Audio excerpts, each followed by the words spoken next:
One of the reasons the tech sector has gone so big so fast, it was the most unregulated space, and they were allowed to consolidate without limits whatsoever. So now you have Google controlling 90% of your search of data. You have Facebook controlling 70 to 80% of all that messaging. When Zuckerberg paid $20 billion and bought WhatsApp, he did that because every message, call, picture, whatever that passes through from WhatsApp is analyzed by their algorithm to sell advertising.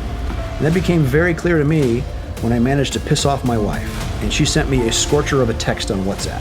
And for the next 2 weeks, she was getting endless advertising from divorce lawyers and from Match.com. And you have effectively a duopoly between Apple and Google. Apple about 30% of world market share, Google the other 70%. Those are the two operating systems which control those phones. So if you're running any Android today or any Apple iPhone, they know where you go, who you call, what you buy, and what you browse. The companies do. And they resell that data, your data, to advertisers. And even despite all the nonsense or the noise that they're saying, oh, we respect privacy and all the rest, your advertising ID follows you everywhere. Even if your phone is switched off, if it's in airplane mode, it's still pinging Wi-Fi, it's still pinging towers, it knows exactly where you are. Today, in this video, you'll see how to turn off a feature called ad tracking or advertiser ID.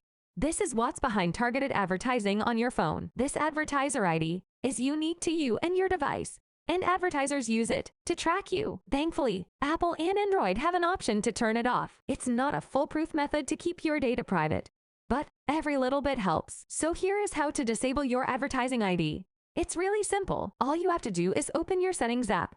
Once your Settings app is open, scroll to Privacy and Security. When you tap on Privacy and Security over here, you'll find an option called Tracking, which is at the top of your screen. Then tap the tracking option on the screen. Currently, you can see that my advertising ID is on, so let's turn it off. Next, tap back. Scroll down to Apple Advertising and make sure that's turned off as well. That's all you have to do to turn off targeted ads. Don't forget to like and subscribe if this video was helpful.